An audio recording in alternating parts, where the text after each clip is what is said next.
তার দিকে আমি হঠাৎ করে ঘুম থেকে উঠে আমার বুকের উপর দাঁড়ায় একজন অস্ত্র ধরে রাখছে, ওই গুলি, আরেকজন হচ্ছে আমার গলায় ছুরি ধরে রাখছে। আমি ওনাদের দেখলাম যে 8 থেকে 10 জন লোক টোটাল।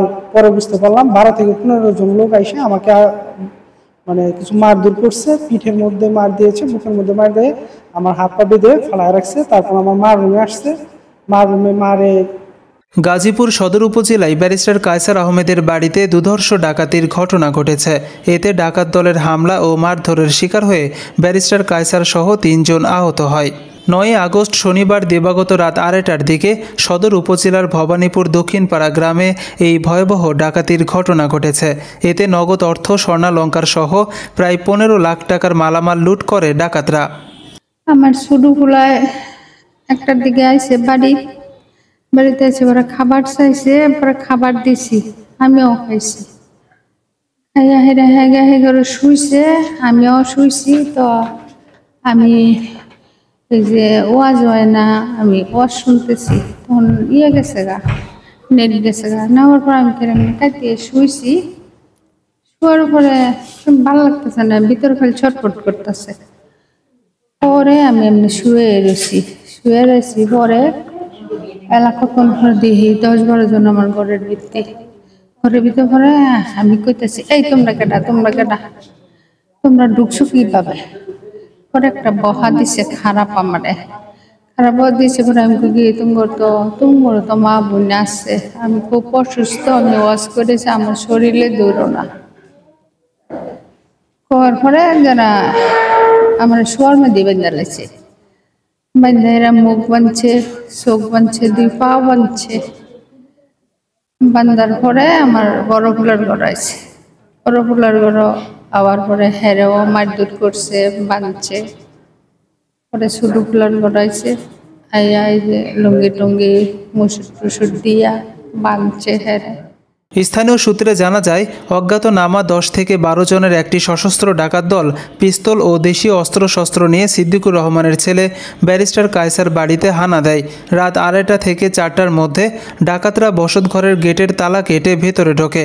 এরপর প্রতিটি কক্ষের কাঠের দরজা শাবল দিয়ে ভেঙে ঘরে প্রবেশ করে, পরে পরিবারের সদস্যদের হাত পা বেঁধে ফেলে। এটা আমি শুনতে পাই আপনার 2:30টার দিকে হঠাৎ করে এখানে মানে দরজা খোলার শব্দ হইতেছে। তখন আমি চিৎকার দিয়ে জিজ্ঞেস করলাম, এই তোরা কেডা দে? তখন খবর আছে, ভাবছিলাম চুর। তখন কি হয়েছে, যখন আমি এখানে করছি, একদম খবরদার কোনো কথা কবি না, তাহলে কিন্তু মাইরালাম না।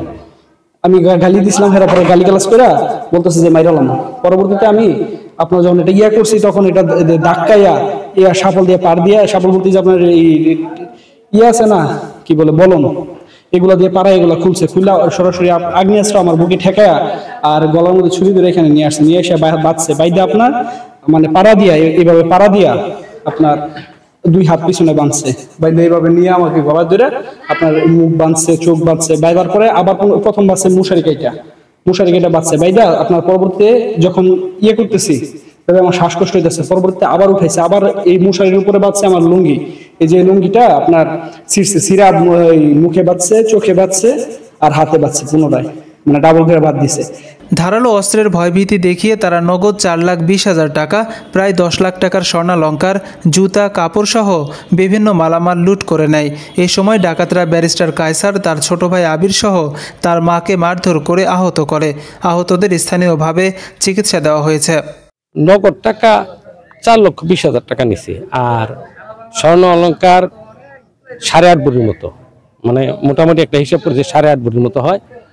আর ওই কাপড় চোপড় টুকিটাকি যেটা পছন্দ হয়েছে ঢিলে গেছে। বললাম না যে আমার ছোট ছেলেটায় যে ওই তার বাচ্চাটার লেগে বিদেশ যাইতো, 2 মাস 3 মাস পরে টুরে যায়, যা পছন্দ হয় আনলে এগুলো করে যাইতে, তো সব লেগে গেছে। খবর পেয়ে জয়দেবপুর থানা পুলিশ রাত 5:30টার দিকে ঘটনাস্থলে পৌঁছায়।